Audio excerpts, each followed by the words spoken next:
Bonjour à tous, c'est Thomas et bienvenue pour une nouvelle vidéo. Un cadre un petit peu particulier parce que cette fois-ci, j'ai besoin de cet outil pour porter ce gros et lourd carton. C'est bon, je te le prends? Allez, ça part. Ah non, bah non, non. Avant de vous présenter ce petit bijou, un petit rappel de la marque. SVS, marque américaine, créée en 1998 par un passionné et qui a monté une petite équipe au début pour créer un peu une gamme de caissons de basse ultime avec beaucoup d'efficacité, mais un excellent rapport qualité-prix. Voilà un petit peu. Au fil des années, ils ont pu développer la gamme, évidemment, de caissons de basse, mais pas que. Il y a une large gamme d'enceintes, bibliothèque, centrale, colonne. Et cette année, en 2024, cet été, est sortie une nouvelle gamme d'enceintes chez eux. Vous pourrez la consulter sur notre site internet.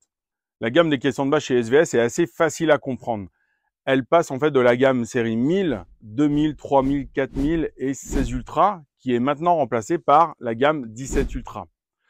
Et ensuite, dans chaque gamme, vous avez différentes versions, notamment la version SB qui correspond aux caissons clos de la marque et les produits PB qui correspondent aux caissons basse réflexe. Alors, il y a d'autres versions intermédiaires ou additionnelles comme les PC, comme les in-wall ou les micros, qui sont des produits intermédiaires ou d'une forme différente. Voilà.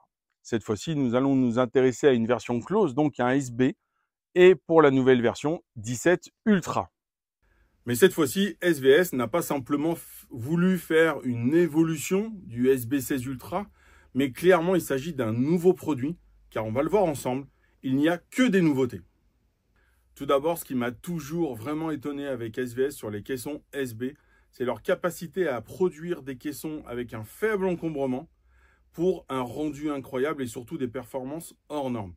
Et je ne vous cache pas que quand on est en pleine intégration chez des clients, le faible encombrement nous aide beaucoup. Première grosse nouveauté sur ce nouveau caisson, il s'agit de ce woofer, un énorme woofer de 17 pouces, à peu près 43 cm, qui a du coup un moteur à aimant toroïdal de près de 25 kg. Alors je ne vous cache pas que ça aide pas à avoir un caisson léger, tout ça, et surtout un double moteur à bobine de 8 pouces. Donc c'est une conception qui est assez particulière, déjà qui est nouvelle chez SVS, mais clairement sur le marché, il s'agit vraiment en fait d'une conception assez inédite. Voilà, c'est pas les seuls à faire ça, mais en tout cas, voilà, c'est assez nouveau. Un woofer aussi gros et aussi grand et aussi puissant, et à un moment donné, il faut une grosse alimentation. C'est ce qu'on va voir du coup avec cette nouvelle platine d'alimentation. À l'intérieur, là aussi, SVS a su apporter une grosse nouveauté. Il s'agit en fait d'une platine d'alimentation avec deux blocs mono. Et accrochez-vous, un bloc mono fait 1400 watts x 2, 2800 watts RMS. Donc vous comprenez que du coup, SVS n'a pas du tout lésiné sur la puissance pour pouvoir bouger cet énorme woofer. Passons maintenant aux nouveautés qui se trouvent à l'arrière du caisson. Alors voyons un petit peu toute l'interface et la connectique de cette platine d'alimentation hors norme. On va commencer par les choses les plus basiques qui sont effectivement bien sûr les fiches RCA. Alors pourquoi je dis les? Parce que chez SVS, vous avez toujours une paire stéréo en input, dont une connectique réservée au LFE, tout simplement. Et on pourrait rebondir sur un autre élément en RCA, parce qu'on a une paire en output. On a sur ces produits haut de gamme de chez SVS, en fait, une gestion XLR également. Si dans votre installation, vous voulez directement sortir de votre processeur audio-vidéo en XLR, vous pouvez attaquer le caisson directement aussi. Ensuite, dans les choses qu'on connaissait déjà, vous avez une entrée trigger. C'est facile. On a quelque chose qui est très intéressant chez SVS. Il s'agit de la prise USB qui va vous permettre d'alimenter un des accessoires que propose la marque, qui est en fait un adaptateur sans fil, émetteur et récepteur. Tout simplement, on branche en fait l'émetteur ici, et au lieu d'utiliser une prise 220 à côté, on a l'USB qui l'alimente. Dans les nouveautés, on a une petite prise en fait jack pour connecter un récepteur infrarouge. C'est la première fois que je vois ça sur un caisson. Peut-être que l'utilité doit être assez limitée, mais en tout cas, ils ont intégré ça. Par contre, la grosse nouveauté, elle se situe ici. Voilà. Là où les anciennes gammes de caissons SVS avaient une série de LED pour montrer le niveau de réglage, avec des boutons volume, etc., qui n'étaient pas non plus des plus pratiques. Voilà. Encore une fois, chez SVS, vous avez l'application sur iOS et sur Android qui vous permet de gérer votre caisson. On va en parler tout de suite après. Ils ont changé, ils ont simplifié le système avec 3 boutons et surtout un petit écran. Ce petit écran va vous permettre de pouvoir régler à la volée, si votre téléphone n'est pas sous la main, certains paramètres. Et notamment, il y en a un qui est extrêmement pertinent, c'est que dans les paramètres, vous pouvez retourner l'affichage, reverse, ce qui vous permet, en fait, quand vous avez la tête penchée derrière l'écran, de ne pas lire à l'envers. En fait, l'affichage est retourné. Ça peut paraître simple à détail, mais en fait, pour moi, c'est hyper bien pensé. Voilà. En termes de manipulation, c'est vraiment très, très bien. Ensuite, on a accès, encore une fois, à toutes les options. Vous allez avoir la même chose que sur l'application. En termes de finition esthétique chez SVS, on a souvent le choix. En l'occurrence, le produit qui est à côté de moi est en finition Black Ash. Plutôt une finition un peu frêne noire, mat. Donc dans une salle dédiée, quand le caisson est sous l'écran, ça va énormément limiter du coup les reflets de la lumière de projection notamment, ou même de la télé. L'autre finition est le Piano Gloss Black, qui est une finition laquée. Chez SVS, le laquage est composé de 7 couches. Donc croyez-moi, vous avez quelque chose de très solide. Même si, à mon sens, le laquage est toujours une finition particulièrement difficile à entretenir. Super, les micro rayures, même avec une microfibre, c'est très difficile à garder. Je vous propose maintenant de faire un petit tour très rapide de l'application au niveau des options. Comme je vous disais, SVS a développé il y a déjà quelques années une application disponible sur Android et iOS, donc téléphone ou tablette, peu importe.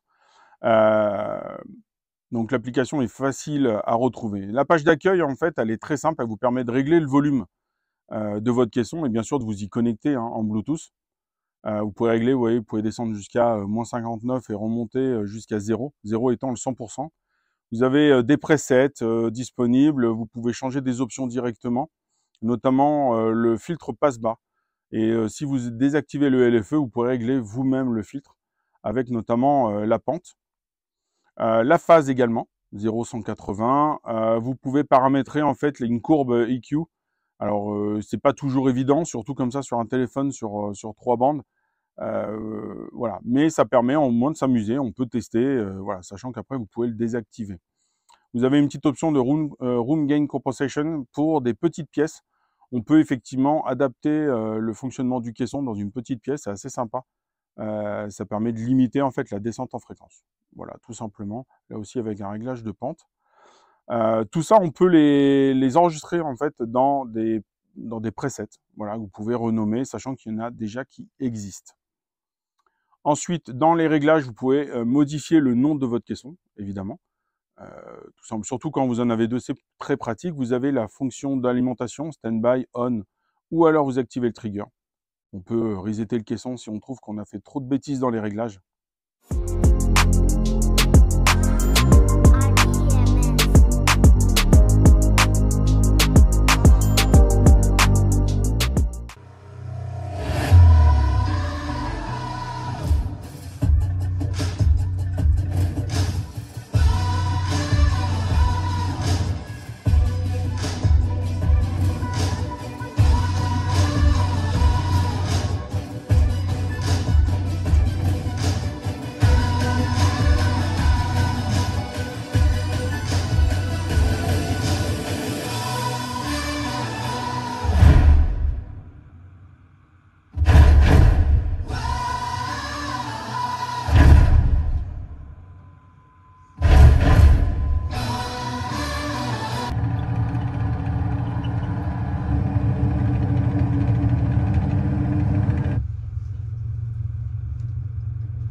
As the world fell, each of us in our own way was broken. It was hard to know who was more crazy, me or everyone else. Hello? Where are you?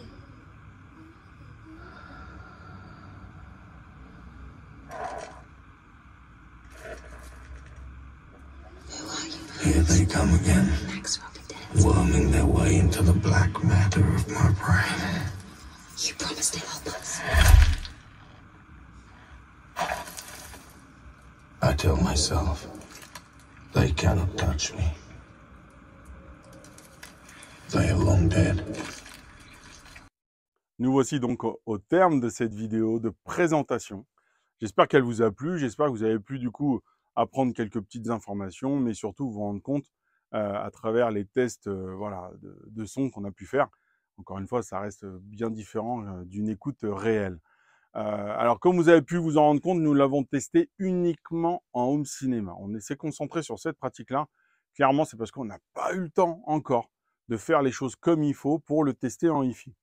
Et oui, parce que pour les utilisateurs plutôt polyvalents, on va effectivement conseiller la version close du caisson pour pouvoir être aussi à l'aise en home cinéma qu'en hi-fi. Là où le SB16 Ultra était déjà un excellent caisson, je peux vous assurer qu'à l'écoute réelle, le SB17 va plus loin, mais surtout plus bas. Voilà, et c'est surtout ce qu'on attendait, nous, de ce nouveau woofer de 17 pouces. C'est-à-dire une descente en fréquence encore plus basse. Je vous laisse imaginer en fait notre impatience à tester le PB17. Voilà, la version basse réflexe qui descend encore plus basse. Pour info, du coup, ce caisson, je ne l'ai pas précisé, mais il est disponible en deux finitions. La finition Black Ash, frêne noir, ce côté un peu boisé mais mat du produit du coup que je vous ai présenté. Et chez SVS, il y a une version disponible en piano gloss black, version laquée. Et du coup, chez SVS, le laqué, et il y a 17 couches de laquage. Donc c'est du très solide. Voilà, j'espère que cette vidéo vous a plu. En tout cas, n'hésitez pas comme d'habitude à faire vos remarques. On essaye d'y répondre à chaque fois, les questions aussi. Et si jamais vous avez des questions un peu plus précises et techniques et vous souhaitez d'autres conseils, n'hésitez pas à nous appeler, à nous contacter sur les réseaux sociaux ou même nous appeler. On aime aussi le contact par téléphone, n'hésitez pas. En tout cas, je vous dis à très bientôt pour une nouvelle vidéo. Allez, à plus, salut!